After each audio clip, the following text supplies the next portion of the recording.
report, so you can go start in. Okay.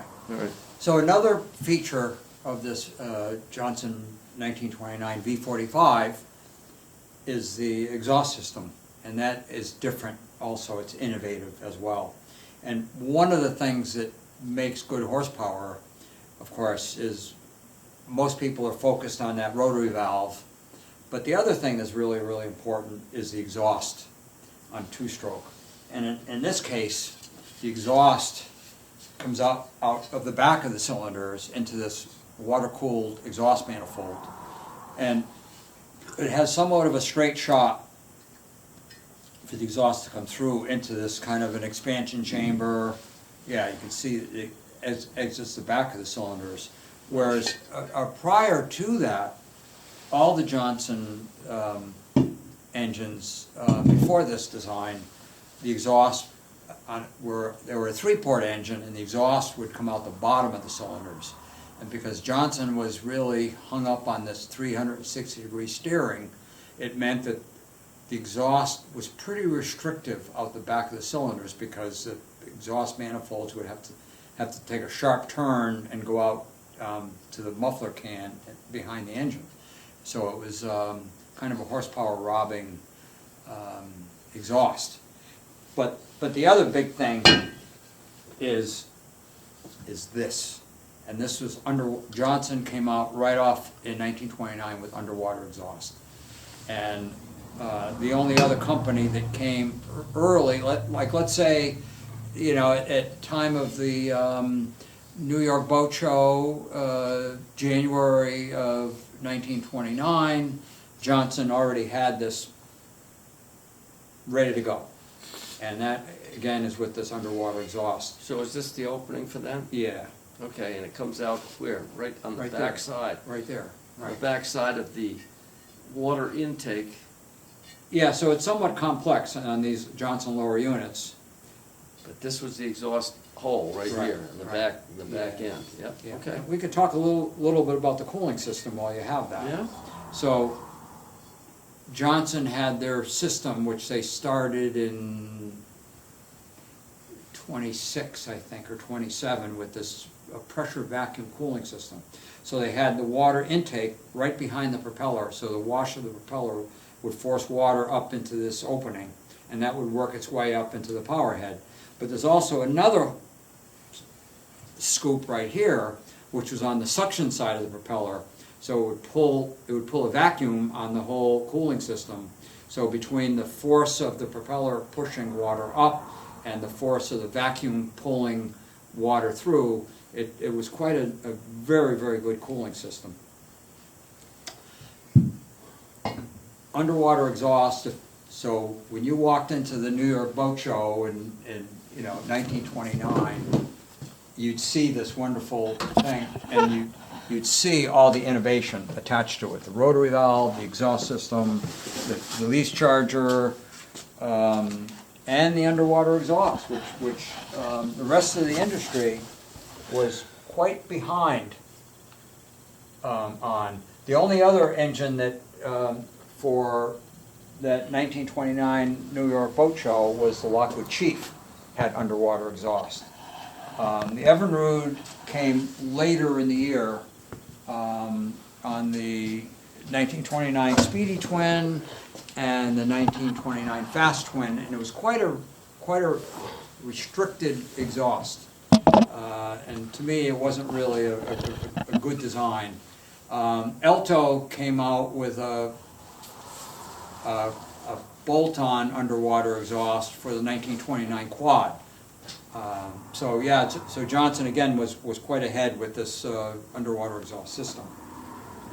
And, It meant it was a lot quieter, but also at that time period, there was a lot of legislation on a lot of these lakes to quiet things down. Yeah, Racing was right. very prevalent. And yeah, so everybody had open exhaust, and yeah, the outboard industry really took off in the roaring 20s, and people were taking mufflers off. People were racing, and the noise must have been horrendous, at some of these get-togethers. So yeah, I think that there was some interest in quiet boating, and then the other thing we should talk about is the ignition. Okay, yeah. And, you know, Johnson, again, had the best magneto going, and that started in, you know, when they introduced that light twin in late 1921. Here we can With the- start, the company introduces a new engine in 21. There's already a zillion competitors out there. Why did they, by 1929, why were they selling two engines to everybody else's one? I Right. mean, Well, why part did of they it own is- 50% of the market in 5 years? Yeah.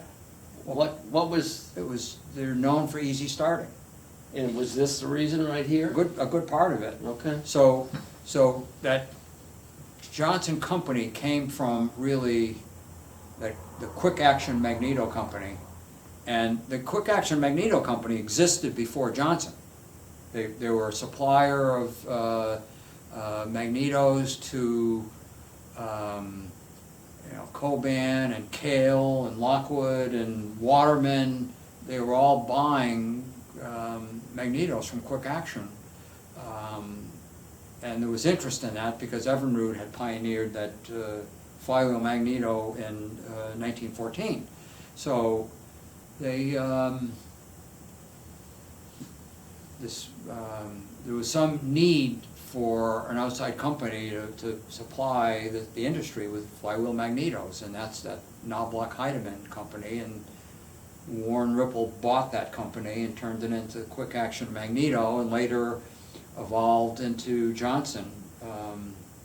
He joined Johnson. He was an executive in the Johnson Yeah, company, right. wasn't he? Oh, yeah. Yeah. So anyway, but that Quick Action Magneto company had really this whole ignition coil system and magnetism really figured out. They made a really hot magneto, and of course it, you know, first appeared on the Johnson light twin, and they really did start and run very well. Because they got that Evinrude Sport Twin. What did that come out in 26, 27 or something like that? 23. 23. And they have an auxiliary battery ignition. I Yeah. mean, it must have been a pretty weak. It wasn't a great magneto. It wasn't. It was a different design. It had, you know, the magnets were opposed, or they were like the Two, yeah. So this, you know, this Johnson Quick Action Magneto was more like just a horseshoe magnet turned round. So there was only one north and south I'll in get the that flywheel. out for you so you can show it.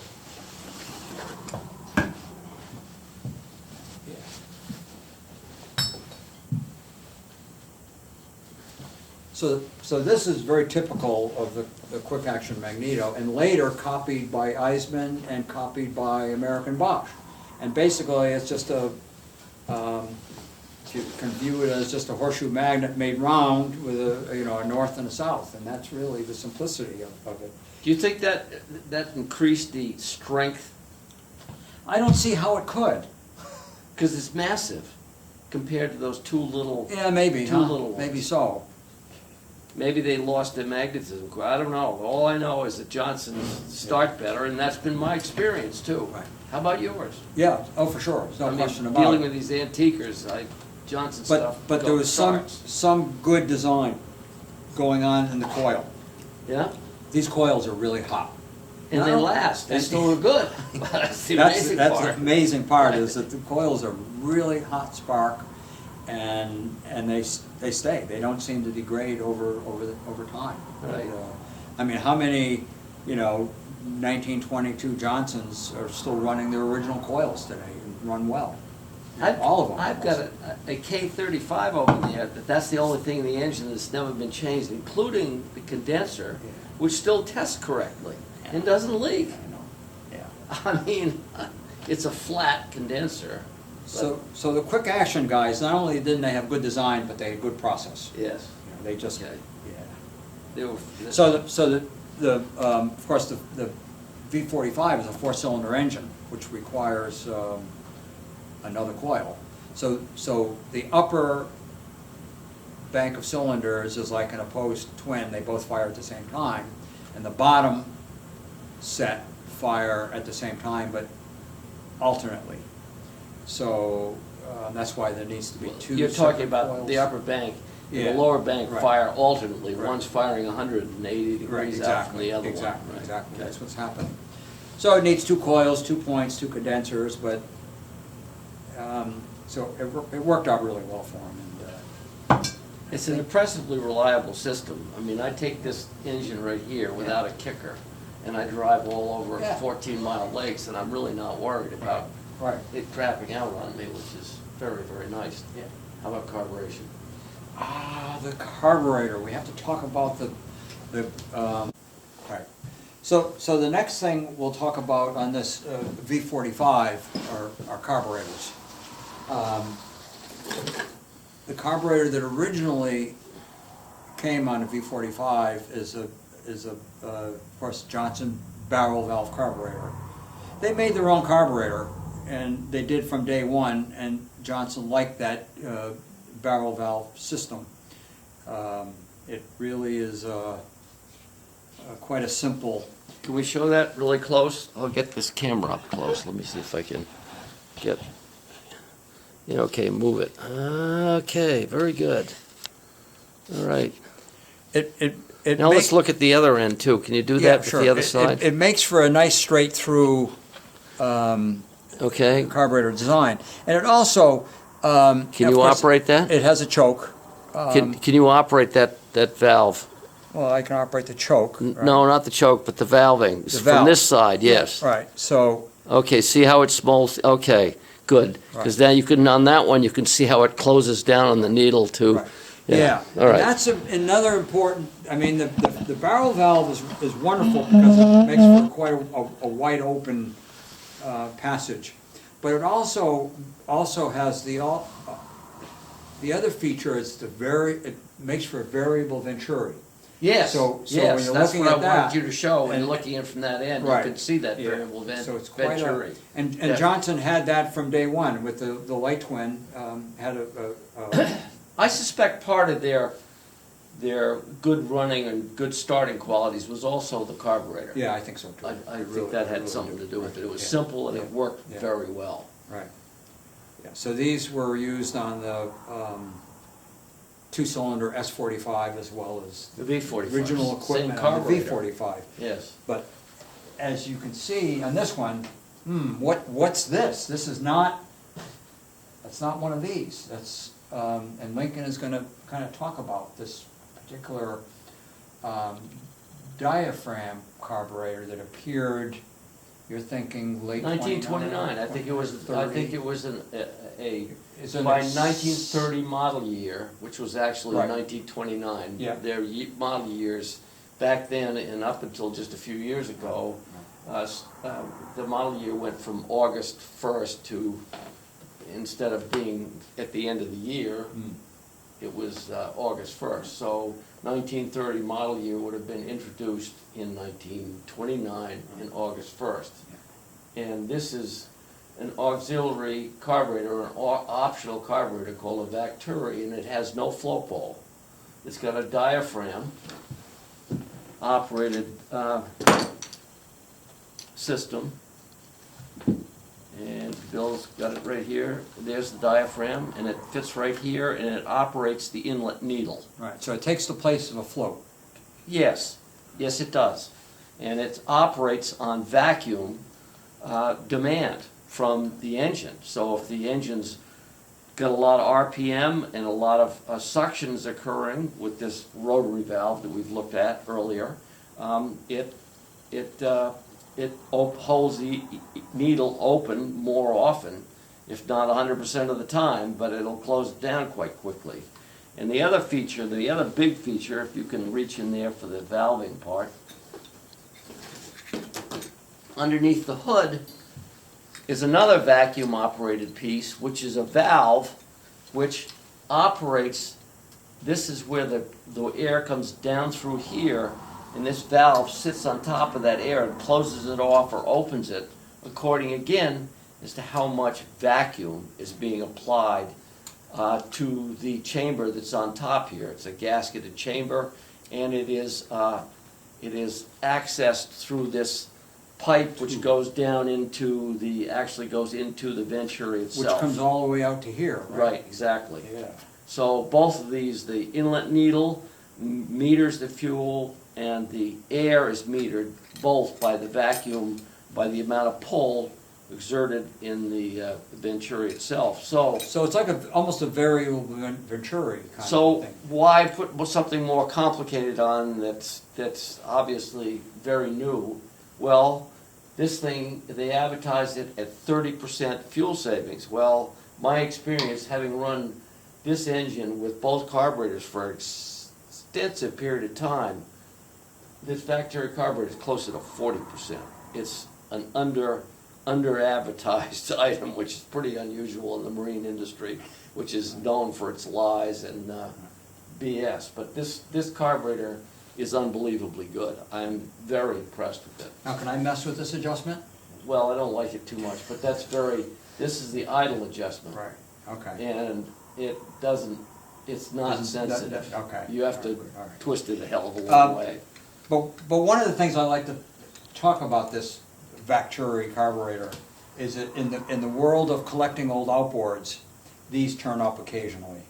And traditionally, collectors who run these engines a lot take these away because they can't figure out how to set them up and how they work or to repair them in such a way. And so Lincoln took on this challenge of saying, I'm not going to, you looked at the I was brochure given and 4 of them.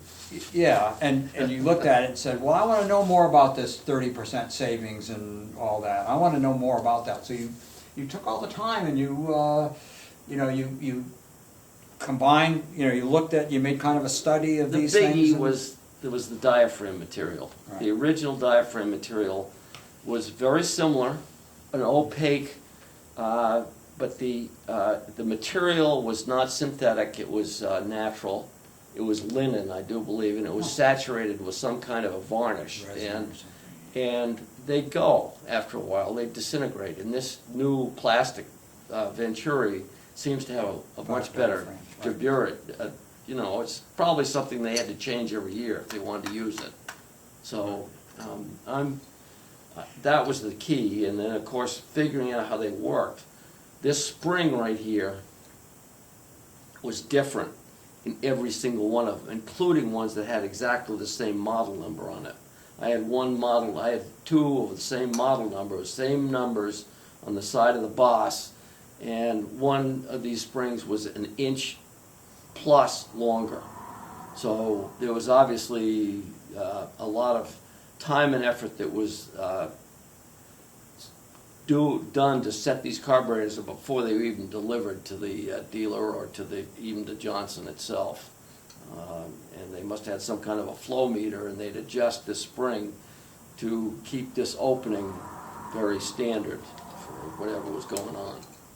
All right? And then now you want to talk about those. Well, yeah, another Venturi. interesting feature is this Vecturi design, which is total breakout from traditional carburetor stuff. And part of the design is these dual, like nozzle, pre-mix nozzles. So it blends fuel in and air in through these nozzles. So it's like a pre-atomization system. And this design also appears on the next model of Vecturi carburetor that you see on the race engines, and all the guys that took these off replaced them with the Vecturi with the velocity stack and all that. And also even later, up until 1950, that Johnson PO carburetor, that Vecturi PO carburetor, it's very box-like, but it has this nozzle system in it, and it's something that evidently works extremely well. Listening to Bill, I think probably this is the real secret to the fuel savings. But since they didn't use it on the standard carburetors until quite a bit later, I really have no comparison. Yeah, on the standard carb, I mean, it's just a nozzle that dumps fuel in. And it dumps, it must, yes. So that may explain the claim of fuel savings. Well, yeah. Okay. All righty, I think we've covered the V45. Yep, Yeah, and, internal and you know, one of hopefully- the things, kind of a summary, is that it must have been pretty amazing to walk into the New York Boat Show in 1929 and see this stuff in a new condition, and just the wonder of the. No, it's like walking into a boat show today and looking at the 600 Mercury. Right, yeah. It was a phenomenal Awe change in the inspiring, whole right, industry. yeah, It was right, like, yeah, changed everything. Right. Yeah, Yeah, yeah. for sure. And then the Depression hit and kind of Yeah. closed it down for 10 years, but. Yeah. All right. Alrighty. Well, see you next time.